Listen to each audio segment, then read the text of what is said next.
Bonjour à tous, c'est Séverine. Bienvenue sur votre retraite, faire de chaque jour un jour sacré.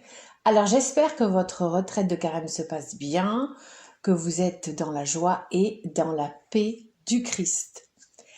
Aujourd'hui, c'est mercredi, nous allons parler de l'aumône ou de la charité. Donc c'est un mouvement du cœur que nous devons avoir pour nos prochains, pour tous ceux que nous côtoyons. Et là, l'aumône, on pense tout de suite à tout simplement donner une petite pièce à toutes les personnes qui mendient, que l'on rencontre. Et c'est vraiment aussi simple que ça. Et rappelons tout simplement ce que Jésus a dit dans l'Évangile selon saint Matthieu au chapitre 25.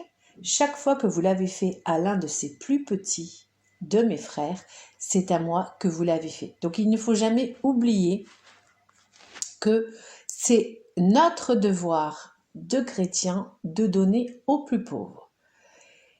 Alors on n'a pas toujours envie, soyons honnêtes, on a nos réflexes égoïstes, peut-être qu'on pense qu'il y a trop de personnes qui mendient, on se trouve toujours tout un tas de prétextes. Eh bien justement, le carême nous invite à un petit peu ouvrir encore plus notre cœur et vraiment ressentir de la compassion pour toutes ces personnes qui mendient et que nous rencontrons.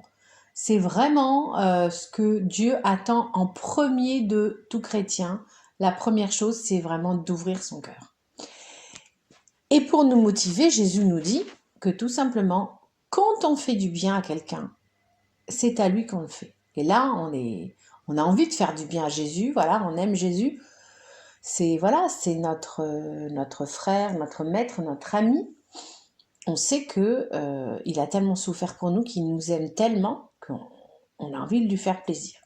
Alors voilà, pour se motiver, chaque fois qu'on rencontre quelqu'un, on essaye de vraiment avoir ce mouvement du cœur.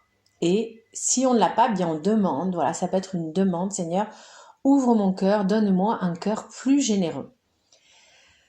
Alors moi, mon expérience personnelle, là où j'habite, j'ai de temps en temps des personnes qui mendient devant mon supermarché. Et c'est vrai qu'en général, quand je vais faire les courses, comme toute mère de famille, je suis pressée. Et quelque part, il faut être honnête, ça m'agace un peu de devoir ralentir et m'arrêter. Moi, c'était comme ça avant, mais j'ai vraiment beaucoup progressé là-dessus. Et maintenant, je me dis, stop, ces personnes que tu vois, c'est Jésus. Donc là, tu prends ton temps, tu t'arrêtes. Alors, on peut donner une petite pièce, on peut acheter aussi un petit sandwich. En tout cas, le minimum syndical, c'est de s'arrêter et de dire bonjour à ces personnes qui nous saluent et de faire un sourire. Ça, c'est le minimum de tout chrétien. Il faut vraiment faire ça. Il ne s'agit pas de jeter une petite pièce en passant comme ça. Non, non, non, ça ne va pas du tout. On s'arrête si vraiment on n'a pas d'argent, parce que certains d'entre nous sont vraiment justes financièrement. On peut vraiment dire bonjour avec un sourire. C'est très important pour ces personnes. Elles le disent que pour elles, un sourire, ça va faire leur journée. Elles sont souvent bien blessées par l'indifférence des gens qui détournent le regard. Donc déjà, oser les regarder dans les yeux, un bonjour, un sourire, c'est le minimum. Alors aussi, si on n'a pas trop de sous, on peut préparer un petit sandwich. Moi, je sais que ma grand-mère faisait ça. C'était autrefois, il y avait très très peu de personnes qui mendiaient. Il y avait beaucoup plus de solidarité, alors que la société était quand même moins riche. Et moi, je sais que ma grand-mère me racontait que les personnes qui n'avaient pas à manger, qu'on appelait des vagabonds à l'époque, on ne disait pas le mot marginaux, en fait, ils toquaient à sa porte et elle, en fait, elle leur donnait un sandwich, voilà, qu'elle préparait comme ça en quelques minutes. Vous imaginez de nos jours?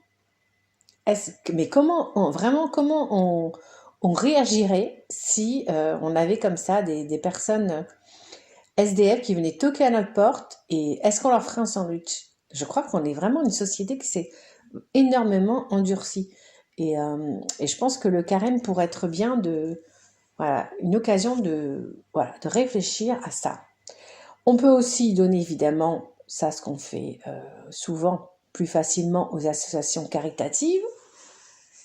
Ça c'est important parce que elles ont besoin d'argent pour fonctionner et là évidemment on choisit selon son cœur, il y en a tellement pour toutes les causes. Alors peut-être ce que je pourrais suggérer c'est de peut-être essayer d'aller vers des causes vers lesquelles vous n'allez pas forcément. Donc par exemple vous avez des associations qui vont aider les enfants qui sont soit à l'étranger, soit en France. Vous avez les Restos du Cœur pour donner de la nourriture. Vous avez Emmaüs pour aider les personnes à se loger. Vous avez des associations qui vont s'occuper des personnes âgées, des personnes handicapées. Donc, il ne faut pas oublier les personnes handicapées, c'est important parce que voilà, elles ont besoin d'être aidées. Donc, vous avez pas mal d'occasions d'aider. Donc là, c'est pas forcément pour le coup pour les personnes handicapées, ça sera pas pour nourrir les personnes, mais ça sera pour leur offrir des infrastructures qui les accueillent, qui leur permettent voilà de financer des fauteuils, d'avoir des loisirs, voilà d'étudier aussi, d'apprendre. Voilà donc voilà, essayer un peu de sortir de notre zone de confort. C'est ce que nous demande le Christ, de vraiment faire preuve de charité. Et puis, faire confiance. C'est que si un jour vous trouvez dans un endroit où vous avez plusieurs mendiants, plusieurs personnes qui mendient, vraiment, là c'est dur d'en sélectionner une, essayez de donner à tout le monde. Et ce que vous faites, voilà, ce que vous faites, qui est très important de savoir, est écrit dans la Bible, Dieu rendra au centuple tout ce qu'on fera pour lui. Voilà, donc s'il y a des fois où vous n'avez pas trop envie de donner, il y a trop de personnes qui ont besoin de donner, eh bien allez-y, soyez généreux, faites confiance, voilà, le ciel vous le rendra. Voilà, j'espère que ce petit podcast vous aura invité à être généreux. J'ai confiance en vous, je suis sûre que les personnes qui m'écoutent, vous êtes toutes des personnes très généreuses, mais par contre on a besoin un peu d'être stimulé dans notre générosité, surtout dans ces périodes où on est énormément sollicité à droite et à gauche, mais je trouve ça très bien qu'on soit sollicité parce que ça fait travailler notre charité chrétienne. Voilà, merci de liker et de partager ce podcast. On se retrouve vendredi où on essaiera de voir comment un petit peu enrichir notre vie de prière pendant ce beau mois du carême. Que Dieu vous bénisse et à très bientôt.